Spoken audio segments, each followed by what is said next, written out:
बिस्मिल्लाहिर्रहमानिर्रहीम। Dear students, welcome to your physics class. Physics की class में खुशामदीद। फिजिक्स में हमने जो है वो जो हमारा मिड टर्म है उस हवाले से जो हमारा गैस पेपर दिया हुआ है, हम उस गैस पेपर को सॉल्व कर रहे थे। और पिछली क्लास में, लास्ट क्लास में, हमने इस गैस पेपर के एमसीक्यूज को सॉल्व कर दिया था। ठीक है जी, ये सारे एमसीक्यूज लिखे हुए हैं। ठीक है जी, मैं इनके आंसर्स को एक दफ़ा मार्क और कर देता हूं ताकि आप अपने आंसर से टैली कर लें। ठीक है, तो इनके क्या जवाब है मैंने पिछली क्लास में बता दिया था। अब बस मैं आपको एक दफ़ा और आंसर्स को मार्क कर रहा हूं ताकि आप टैली कर लें। पहला एमसीक्यू है 1 ग्राम इज इक्वल टू, इसका आंसर है 10⁻³ किलोग्राम। दूसरा एमसीक्यू है आपको लीस्ट काउंट बताना है स्क्रू गेज का। तो याद रख लिएगा, स्क्रू गेज का लीस्ट काउंट होता है 0.001 सेंटीमीटर।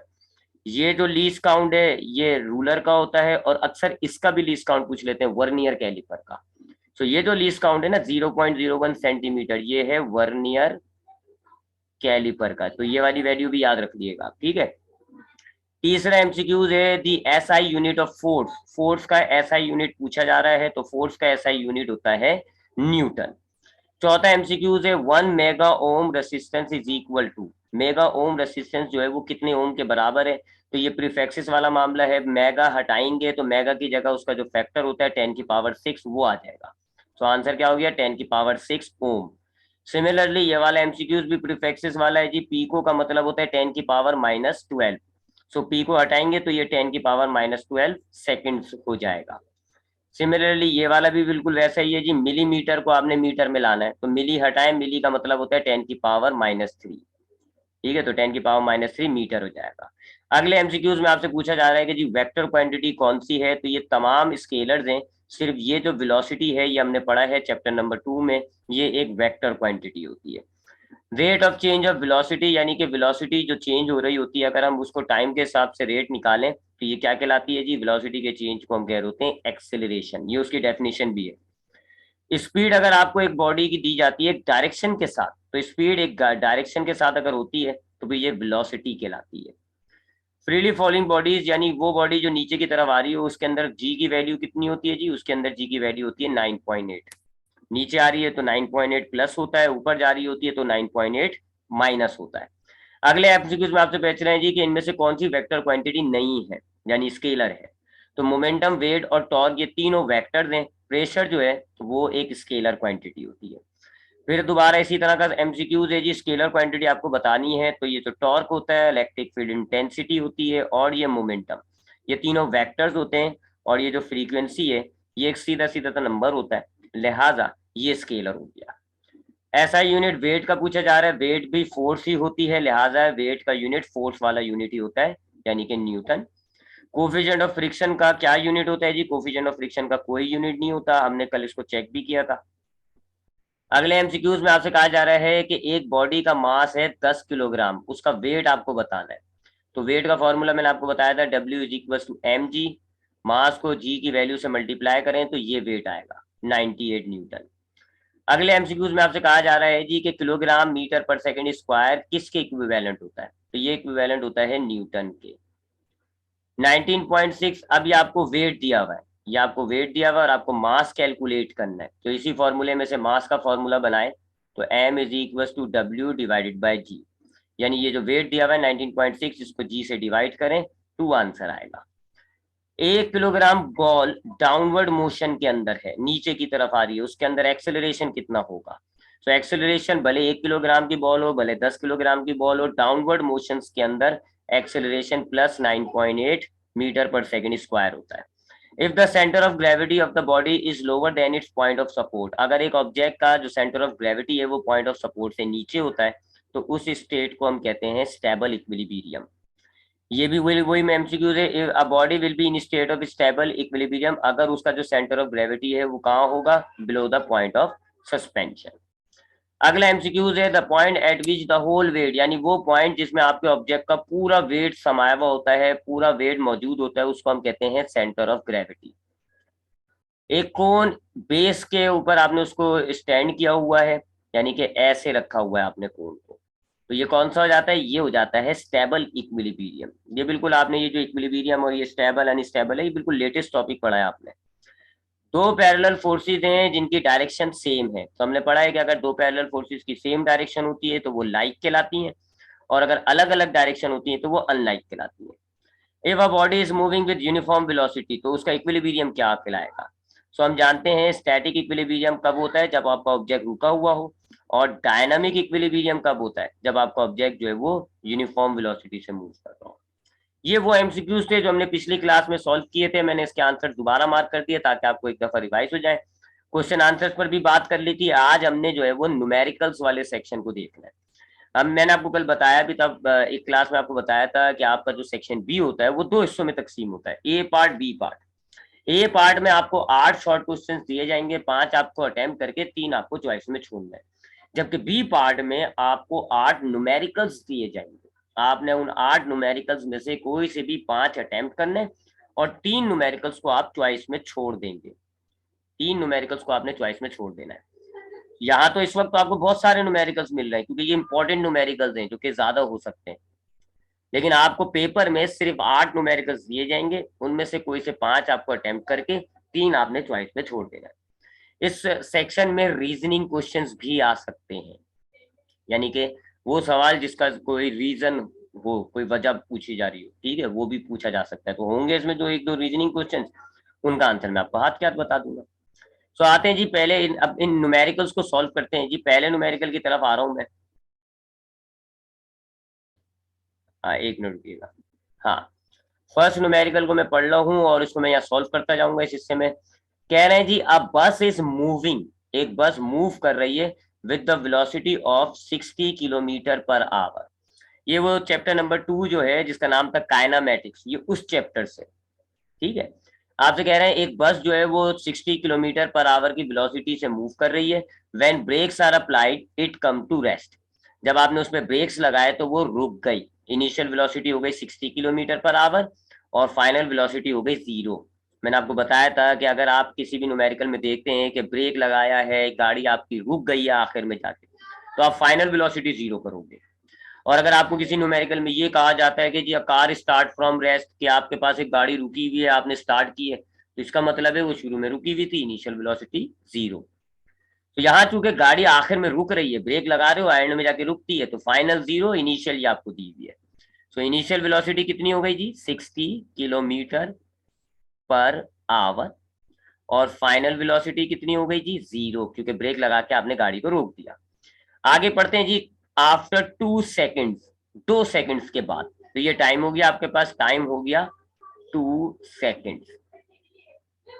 फिर क्या कहते हैं जी? Find the distance, distance travel by it before coming to rest. रुकने से पहले उसने कितना डिस्टेंस ट्रेवल किया, ये फाइंड करना है, ये मालूम करना है। डिस्टेंस को हम एस से डिनोट करते हैं, सो एस हमें मालूम करना है। ये है जी आपके पास सवाल का डेटा। इनिशियल वेलोसिटी है, फाइनल वेलोसिटी है, टाइम आपके पास है, डिस्टेंस आपको मालूम करना है।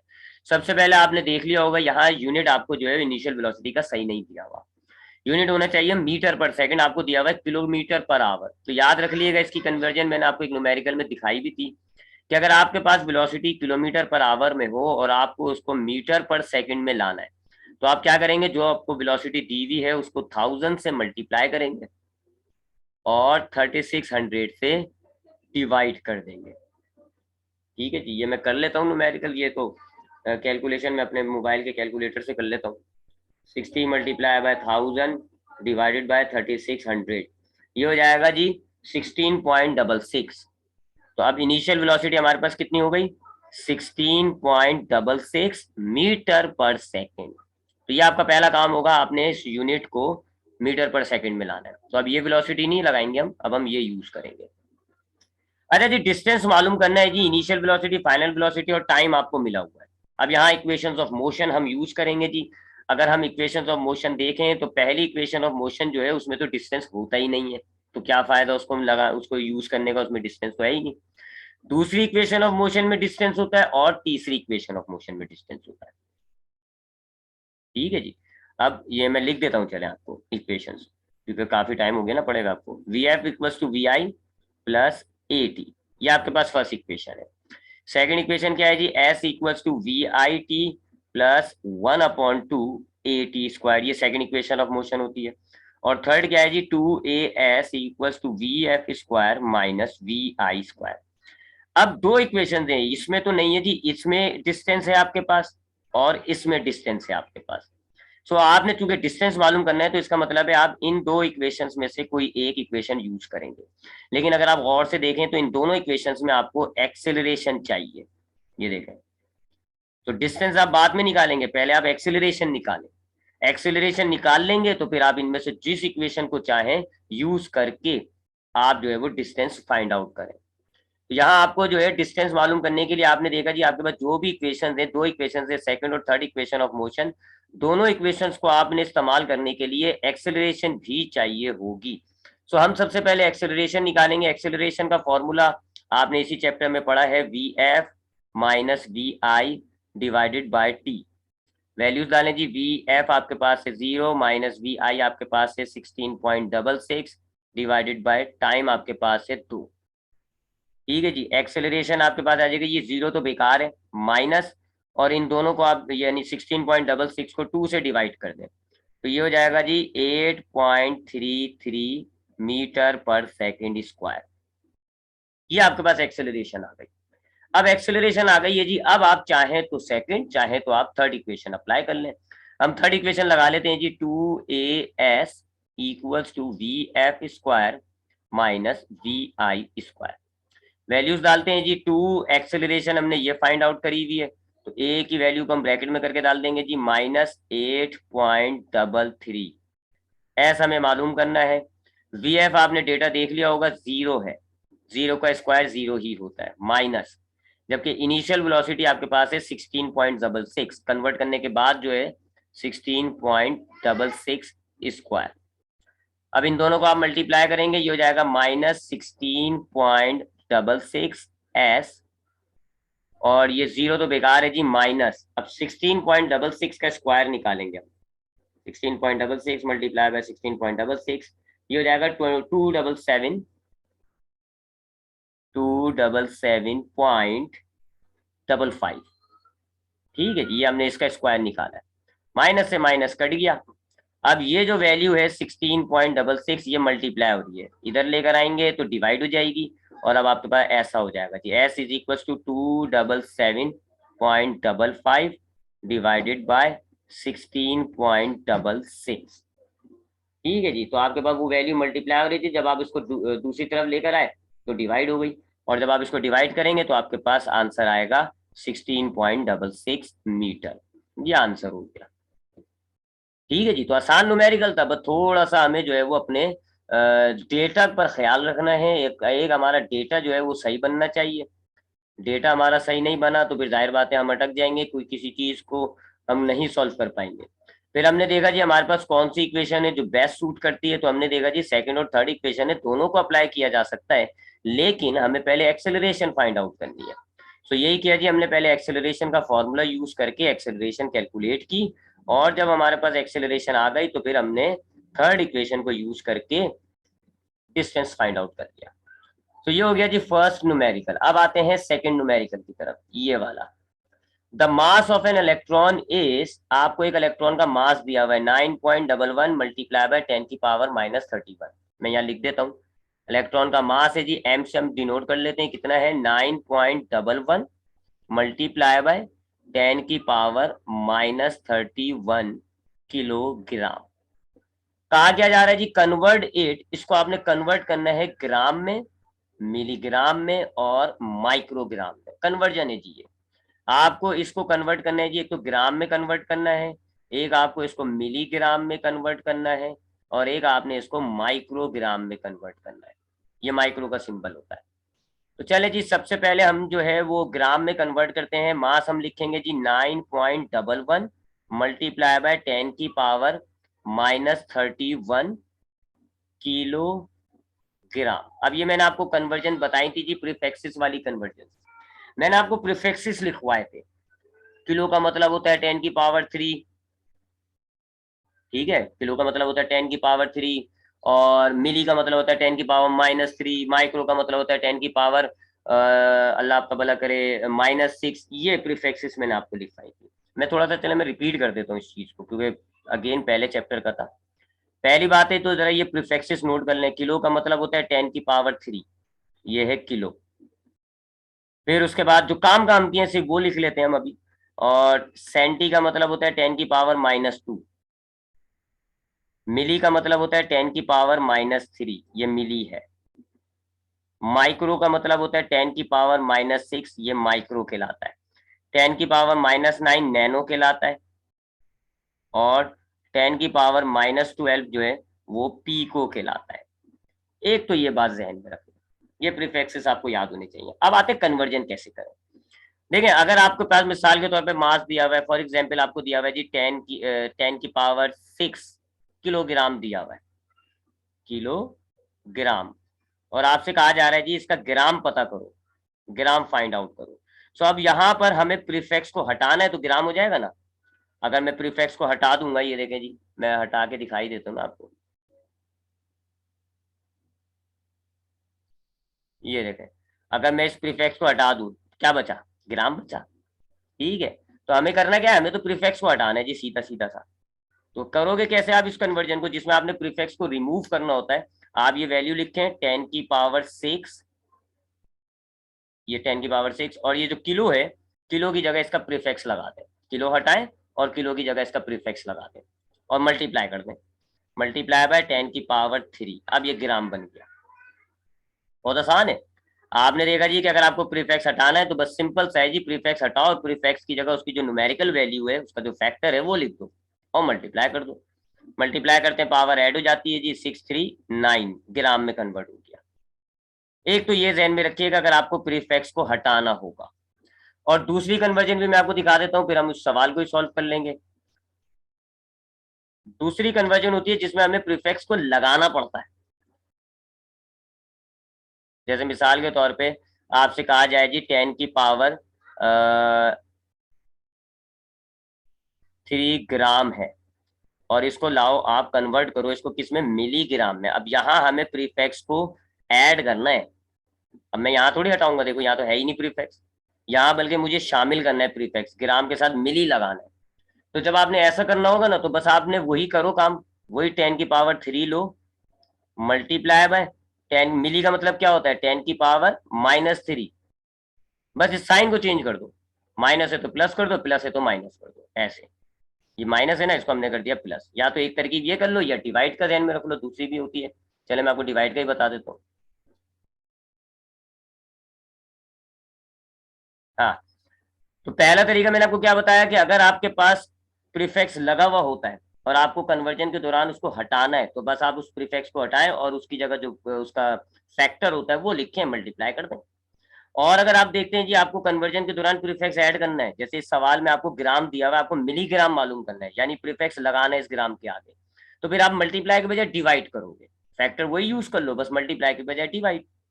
तो ये 10⁻3 डिवाइड करेंगे हम, क्योंकि अब हमें यहाँ प्रीफिक्स ऐड करना है। और मिली का मतलब क्या होता है, ये लिखा हुआ 10⁻−3। अब मैथमेटिक्स आपने पढ़ी होगी जी, ये माइनस का पावर 3 है, जब ये ऊपर जाएगा तो ये प्लस का पावर 3 हो जाएगा, और ये हो जाएगा 10⁻6। अब ये बन गया मिलीग्राम। ठीक है जी, इजी है। ठीक है, बस ये दो बातें, एक तो प्रीफिक्सेस आपको याद होने चाहिए, और ये पता होना चाहिए कि अगर आप प्रीफिक्स हटा रहे हो तो मल्टीप्लाई करोगे, प्रीफिक्स लगा रहे हो तो डिवाइड करोगे। अब इन बेसिस पर हम इस न्यूमेरिकल को सॉल्व कर लेते हैं, जो मैंने आपको अभी लिखवाया पढ़ा था हमने।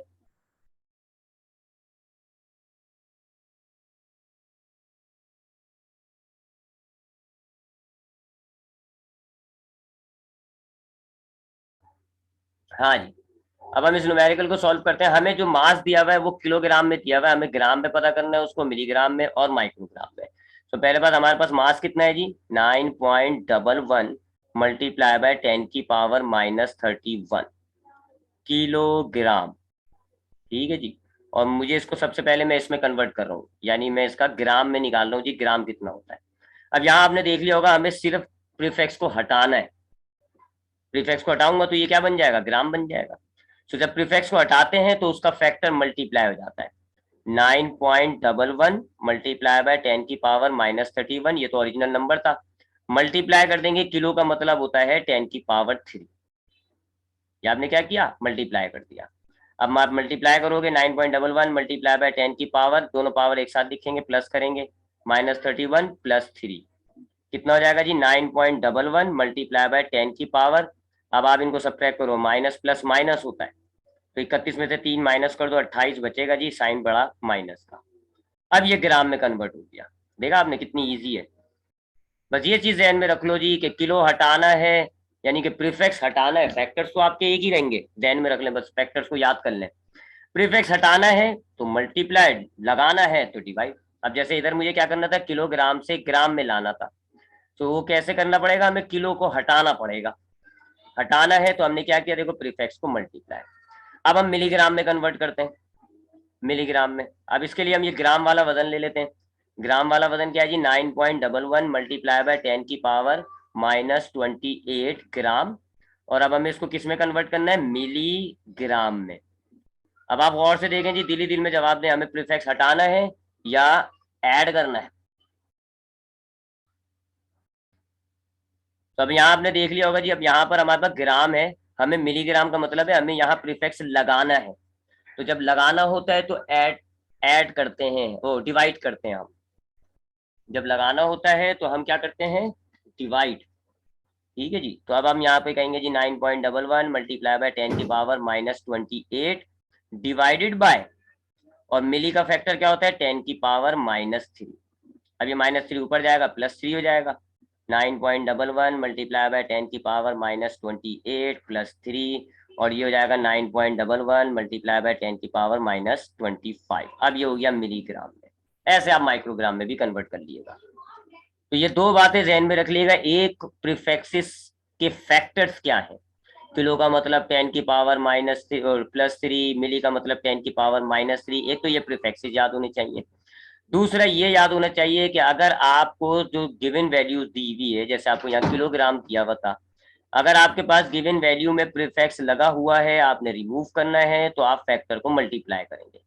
और अगर आपके पास गिवन वैल्यू में प्रीफिक्स नहीं लगा हुआ, बल्कि जो आप कन्वर्ट कर रहे हो उसमें प्रीफिक्स लगा हुआ है, तो आप फिर जो है वो डिवाइड करेंगे। ठीक है जी, इस न्यूमेरिकल को आपने, एक चीज मैंने इसकी छोड़ दी है जी माइक्रोग्राम की, ताकि आपकी प्रैक्टिस कर लिएगा वो। ठीक है जी, इसकी प्रैक्टिस कर लिएगा, ये साइंटिफिक रीजन है, इसका जवाब आपको नोट्स में मिला हुआ है, ये वहां से नोट से याद कर लिएगा। आगे बढ़ते हैं, ये वाला न्यूमेरिकल आपको मैं होमवर्क में दूंगा, क्योंकि ये अगेन कन्वर्जन का है। आपको हाइड्रोजन एटम का रेडियस दिया हुआ है 0.53 मल्टीप्लाई बाय 10 की पावर -10 मीटर, 0.53 मल्टीप्लाई बाय 10 की पावर -10 मीटर। और आपसे कह रहे हैं कन्वर्ट करो इसको सेंटीमीटर में, मिलीमीटर में और नैनोमीटर में। आपने इसको कन्वर्ट करना है सेंटीमीटर में, मिलीमीटर में और नैनोमीटर में। तीनों के अंदर कन्वर्जन में आप देखेंगे आपको प्रीफिक्स को ऐड करना है। क्या करना है, ऐड।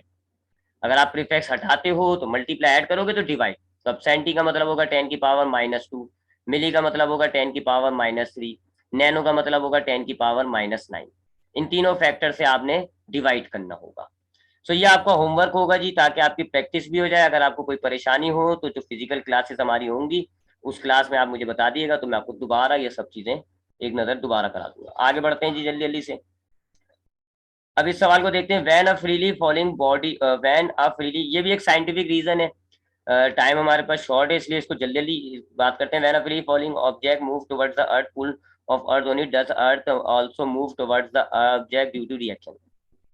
अब ये साइंटिफिक रीजन है, इसका जवाब आपको जो है वो चैप्टर नंबर 4 जो है, चैप्टर नंबर जो 3 है उसमें आपके उसके नोट्स में आपको इसका जवाब मौजूद है। इसमें आपसे ये कह रहे हैं कि अगर आपकी अर्थ एक ऑब्जेक्ट को पुल करती है, तो थर्ड लॉ के मुताबिक जब एक फोर्स लगती है तो अपोजिंग फोर्स भी पैदा होती है। तो क्या वो फोर्स नहीं पैदा होगी, क्या अर्थ, जैसे मैं आपको डायग्रामेटिकली दिखाऊं, ये आपकी अर्थ है और ये आपके पास एक छोटी बॉल है। हम जानते हैं जी कि अर्थ इसको ऐसे अट्रैक्ट करती है, इस फोर्स को हम कहते हैं वेट।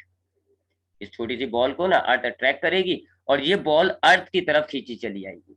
लेकिन according to third law of motion, जब ऐसे फोर्स लगती है तो फिर ऐसे फोर्स भी लगेगी, है ना, एक्शन का रिएक्शन होता है। तो इस फोर्स की मदद से क्या अर्थ बॉल की तरफ खींच के चली जाएगी, यानी ये बॉल वहीं रुकी जाए और अर्थ उधर चली जाए, ऐसा क्यों पॉसिबल नहीं होगा, ये पूछा जा रहा है आपसे। कि अगर आपके पास इस वेट की वजह से बॉल अर्थ की तरफ आ जाती है, तो इस रिएक्शन फोर्स की वजह से अर्थ आपकी बॉल तक क्यों नहीं जाती। तो इसका जवाब ये है कि हाँ जरूर रिएक्शन फोर्स होती है, लेकिन अर्थ का जो मास है वो बहुत ज्यादा बड़ा है, बहुत ज्यादा बड़ा है। आगे जाके एक लॉ ऑफ यूनिवर्सल ग्रेविटेशन आप पढ़ोगे, ये जो दोनों बॉडीज के दरमियान फोर्स होती है ये मासिस पर डिपेंड करती है, m1 m2 capital G upon r square, ये फॉर्मूला बनेगा आपका।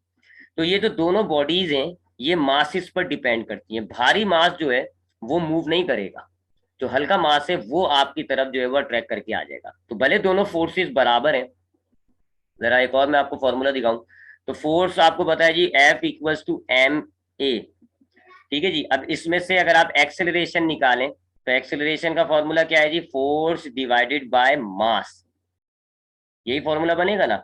यानी एक्सेलरेशन मास से इनवर्सली प्रोपोर्शनल है, एक्सेलरेशन मास से क्या है, इनवर्सली प्रोपोर्शनल।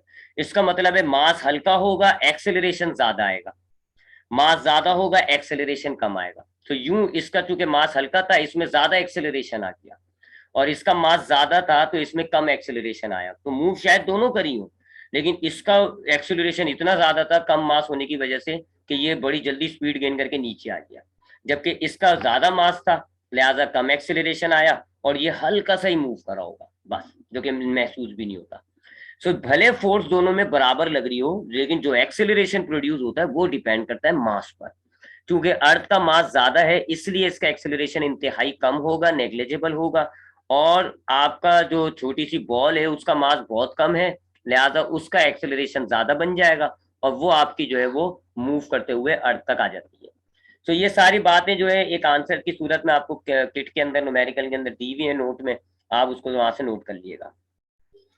अब ये वाला न्यूमेरिकल ये भी एक कन्वर्जन का न्यूमेरिकल है, इसको भी आपने जो है होमवर्क में करना है, ठीक है जी। अगर इसमें कोई परेशानी, ये बस टाइम का है, सेकंड्स का है, तो आपने सेकंड्स को मिनट में लाना है, आवर्स में लाना है और माइक्रो सेकंड में लाना है। मिनट की कन्वर्जन ध्यान में रख लिएगा जी, 60 होता है एक मिनट में आपके पास 60 सेकंड्स होते हैं, ठीक है जी, ये ध्यान में रख लिएगा। क्योंकि आपको यहाँ सेकंड दिया हुआ है, मिनट में लाना है तो आप 60 से डिवाइड करोगे, आपके पास मिनट बन जाएगा। सिमिलरली एक आवर में 3600 सेकेंड्स होते हैं, तो आपको सेकंड में दिया हुआ है, आवर में लाने के लिए इस वैल्यू से आपको डिवाइड करना होगा। तो ये आपका होमवर्क में है, अगर इनमें कोई परेशानी हो तो मुझसे आप जो है वो नेक्स्ट क्लास में यानी कि फिजिकल जो क्लासेस होंगी हमारी उसमें आप मुझसे पूछ सकते हैं। अच्छा, अब मैं जरा यहाँ पर आपके अटेंडेंस आगे बढ़ते हैं जी, इस न्यूमेरिकल पर आ जाते हैं अब हम। The velocity of a motor car moving along a road increases from 10 metre per second to 50 metre per second.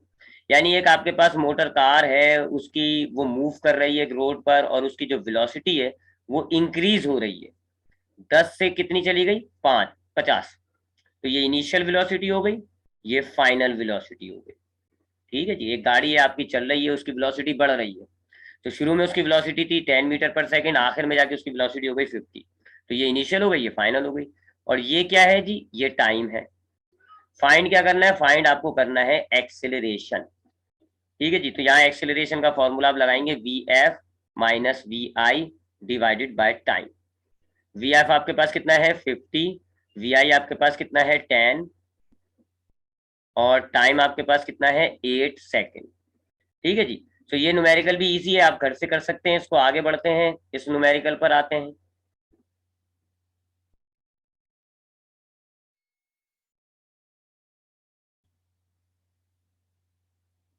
जो न्यूमेरिकल आपको मैं घर से दे रहा हूँ करने के, वो इंशाल्लाह जब आपकी फिजिकल क्लास होगी मैं उसमें सब बच्चों का वो न्यूमेरिकल चेक करूंगा। अगर आपको कोई परेशानी होगी मुझे ट्राई करते हुए नजर आओ, अगर आपने ट्राई किया हुआ होगा फिर भी जवाब सही नहीं होगा तो फिर मैं आपको क्लास में करा दूंगा, लेकिन ट्राई जरूर करिएगा। अब बॉल इज ड्रॉप डाउन, एक और बॉल को आपने नीचे की तरफ ड्रॉप कर दिया from a height of 176.4 metre.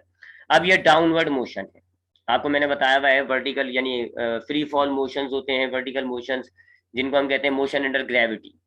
सो उसमें दो टाइप होती है, अपवर्ड एक डाउनवर्ड।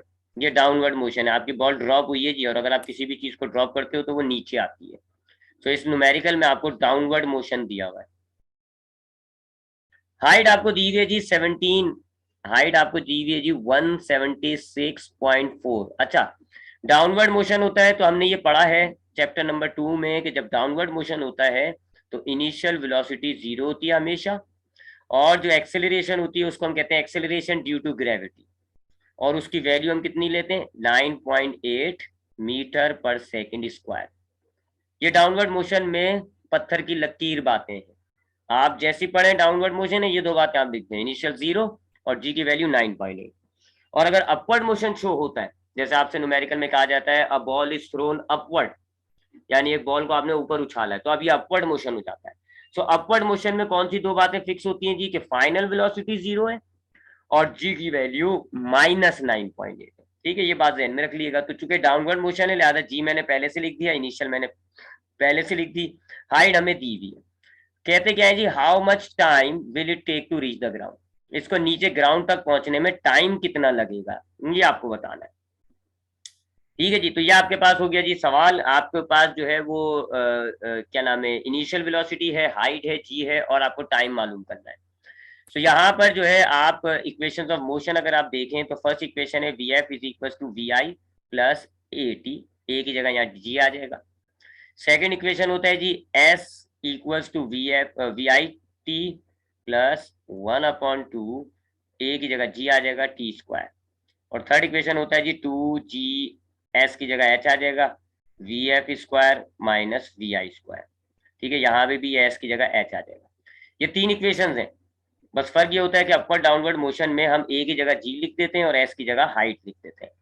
अच्छा, हमें टाइम चाहिए जी, टाइम आपको इन दो इक्वेशंस में मिलता है, इसमें तो टाइम है ही नहीं, लिहाजा इसको तो छोड़ दें आप। इन दो इक्वेशंस का आपको चाहिए जी टाइम, इन दो इक्वेशन से आप टाइम निकाल सकते हैं। अगर आप पहली इक्वेशन को देखें तो पहली इक्वेशन में आपको फाइनल वेलोसिटी चाहिए जो आपके पास नहीं है, और अगर आप दूसरी इक्वेशन को देखें तो दूसरी इक्वेशन में आपको जो जो चीजें चाहिए वो सब आपके पास मौजूद है। हाइट भी आपको दी हुई है 176.4, इनिशियल वेलोसिटी भी आपके पास है 0, और जी की वैल्यू भी आपके पास मौजूद है 9.8। तो हम कौन सी इक्वेशन यूज करेंगे, सेकेंड इक्वेशन को यूज करेंगे। तो सेकंड इक्वेशन को यूज करके इस न्यूमेरिकल को आप सॉल्व कर लिएगा। मैं आपको बस दिखा देता हूँ कि वैल्यूज कैसे डालेंगे, उसके बाद फिर कैलकुलेशन है जी वो आप खुद कर सकते हैं। तो हमने डिसाइड कर लिया जी कौन सी इक्वेशन यूज करेंगे, सेकंड।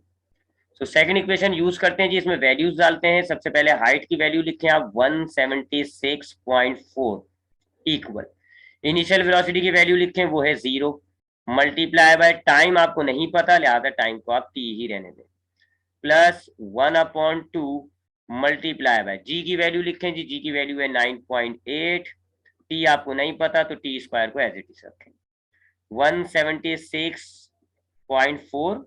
ये 0 से कोई भी वैल्यू मल्टीप्लाई होती है तो बेकार है, खत्म हो जाती है। 9.8 को 2 से आप डिवाइड करेंगे तो 4.9 आएगा और ये हो जाएगा टी स्क्वायर। अब आप ये 4.9 जो है इधर लेकर आएंगे, ये डिवाइड हो जाएगा 176.4 divided by 4.9 equals to T square. अब ये आप डिवाइड कर लिएगा और फिर जब डिवाइड कर लें तो फिर आप स्क्वायर रूट निकालेंगे। स्क्वायर रूट क्यों निकालेंगे, ताकि यहाँ टी के ऊपर से स्क्वायर कट जाए, टी आ जाए, और यहाँ फिर आपने डिवाइड करके जो वैल्यू निकाली होगी उसका आप स्क्वायर रूट निकालोगे, टाइम आपको पता चल जाएगा। तो ये न्यूमेरिकल मैंने आपको समझा दिया है जी, इसको भी आपने घर से प्रैक्टिस में रख लेना है। अगले न्यूमेरिकल पर आते हैं, इस न्यूमेरिकल पर आते हैं, लेकिन उससे पहले हमें टाइम को देखना पड़ेगा सबसे पहले।